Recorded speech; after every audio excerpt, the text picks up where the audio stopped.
बात करेंगे छत्तीसगढ़ की। छत्तीसगढ़ गरीबी के मामले में देश में अव्वल दर्जे पर है। ये हम नहीं कह रहे, नीति आयोग द्वारा हाल ही में जारी एक रिपोर्ट में खुलासा हुआ है। मामले में कांग्रेस ने भाजपा पर निशाना साधा है। कांग्रेस के प्रवक्ता धनंजय सिंह ठाकुर ने कहा कि नीति आयोग की रिपोर्ट से भाजपा सरकार के सुशासन विकास के दावों की पोल खुल गई है। उन्होंने कहा कि गरीबी के मामले में छत्तीसगढ़ देश में अव्वल है। प्रदेश में 40% से अधिक लोग गरीबी रेखा के नीचे जीवन यापन करने को मजबूर हैं। 17 महीने में भाजपा की सरकार ने प्रदेश को बदहाल कर दिया। धनंजय सिंह ठाकुर का कहना है कि नीति आयोग की रिपोर्ट से स्पष्ट हो गया है कि प्रदेश की सरकार रोजगार, स्वास्थ्य की सुविधा, महंगाई से राहत देने में, लोगों की आय बढ़ाने में असफल हो गई है। यही कारण है कि अगस्त 2023 में जहां प्रदेश में 10% लोग गरीबी रेखा के नीचे जीवन यापन कर रहे थे, वो 2025 में बढ़कर 39% से अधिक हो गया है, जो राष्ट्रीय औसत 21% से 2 गुना करीब है। भाजपा सरकार की कुशासन, गलत फैसले, रोजगार देने में अरुचि, स्वास्थ्य की सुविधा की कमी और आम लोगों को इनकम बढ़ाने की कोई योजना नहीं होने के कारण है प्रदेश में आज गरीबों की संख्या में ऐतिहासिक वृद्धि हुआ है। नीति आयोग की रिपोर्ट के अनुसार प्रदेश में 39% से अधिक लोग गरीबी रेखा के नीचे जीवन यापन कर रहे हैं, जो राष्ट्रीय औसत से 2 गुना है।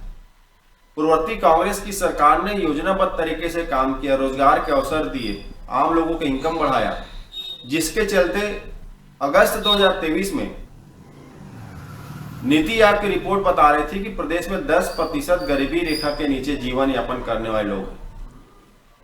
17 महीने में बढ़कर आज 39% हो चुका है।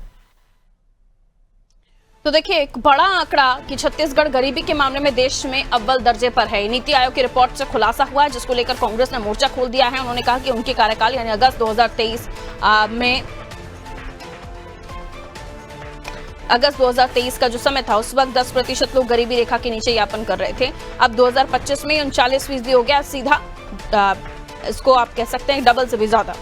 अब वो कह रहे हैं कि 39% यानी देश की राष्ट्रीय औसत जो गरीबी है उसमें 21% का आंकड़ा है, ये उससे भी 2 गुना है।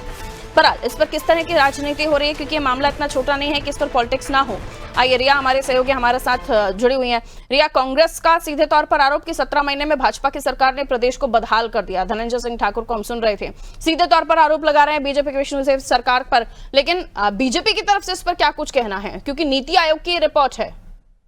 रिया जी पारुल जी, मैं आपको बता दूं कि जो कांग्रेस के वरिष्ठ प्रवक्ता है धनंजय सिंह ठाकुर, उन्होंने भाजपा सरकार पर हमला बोलते हुए गरीबी के मामले को लेकर कहा है। गरीबी के मामले को उन्होंने ये कहा है कि जो छत्तीसगढ़ में गरीबी का मामला है वो राष्ट्रीय स्तर पर अव्वल नंबर पर है। उन्होंने ये भी कहा है कि 39% जो लोग हैं उससे अधिक 39% से भी अधिक लोग जो है वे गरीबी रेखा के नीचे जीवन यापन करने के लिए मजबूर है।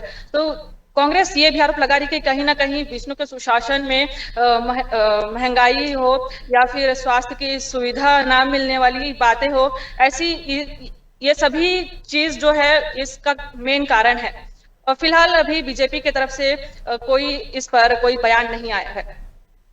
बिल्कुल, लेकिन जिस तरह से रिपोर्ट सामने आई है, कई सारी योजनाएं हैं जिसको लेकर दावे हुए हैं भारतीय जनता पार्टी की तरफ से, लेकिन अगर इस रिपोर्ट के बारे में हम बात करें तो इस रिपोर्ट को भी हल्के में नहीं लिया जा सकता। अगर ऐसा है तो बहुत ही बड़ी कंडीशन में छत्तीसगढ़ इस वक्त है, वहां की जनता फिर वाकई बहुत परेशान है। अगर ऐसा कुछ है तो भारतीय जनता पार्टी को इस पर लेकर कदम उठाने की बहुत ज्यादा आवश्यकता है, वरना देर हो जाएगी और दिक्कत हो जाएगी, क्योंकि जनता से जुड़ा हुआ ये सीधा आंकड़ा है जो बताता है कि गरीबी कितनी है छत्तीसगढ़ में। और आप ओवरऑल राज्यों की बात करें तो उसमें छत्तीसगढ़ पहले नंबर पर आ रहा है। और अभी हम देख रहे हैं, योजनाओं की बात करें, चाहे राशन की बात करें, तमाम तरह की योजनाएं हैं जिसमें सीधा फायदा जनता को हो रहा है। उसके बावजूद भी यह आंकड़ा है, तो ये चिंता का विषय है। इस पर बीजेपी सरकार को बहुत ज्यादा चिंता करने की आवश्यकता। बहुत शुक्रिया रिया जानकारी के लिए। तो नीति आयोग की इस रिपोर्ट के बाद बीजेपी की तरफ से फिलहाल कोई प्रतिक्रिया नहीं है, लेकिन बीजेपी को इस मामले में गंभीरता से सोचने की आवश्यकता है, क्योंकि छत्तीसगढ़ देश में अव्वल दर्जे पर है गरीबी के मामले में। और फिर तमाम योजनाएं, तमाम कोशिशें धरी की धरी साबित हो जाती हैं, क्योंकि कांग्रेस कह रही 39% से अधिक लोग गरीबी रेखा के नीचे ही जीवन यापन करने को मजबूर है। यानी 17 महीने में भाजपा की सरकार ने प्रदेश को बदहाल किया। कांग्रेस का यह भी आरोप है कि नीति आयोग की रिपोर्ट स्पष्ट कर रही है कि प्रदेश की सरकार रोजगार, स्वास्थ्य सुविधाएं, महंगाई से राहत देने, लोगों की आय बढ़ाने में असफल साबित हो रही है, जो बहुत ही चिंता का विषय है भारतीय जनता पार्टी के लिए, क्योंकि शासन में छत्तीसगढ़ में वो हैं और उनकी सरकार है। और ऐसे में तमाम प्रयास जो उनकी तरफ से होने चाहिए, अगर ये रिपोर्ट है तो वो नाकाफी है। ऐसे में बहुत ज्यादा जरूरी है कि जनता के हित के बारे में सोचते हुए कैसे लोगों को गरीबी से बाहर निकाला जाए और गरीबी रेखा के नीचे यापन करने वाले लोगों को कुछ रोजगार से जोड़ा जाए, कुछ कामों से जोड़ा जाए, ताकि उनकी भी अर्निंग हो और ये आंकड़ा थोड़ा कम हो।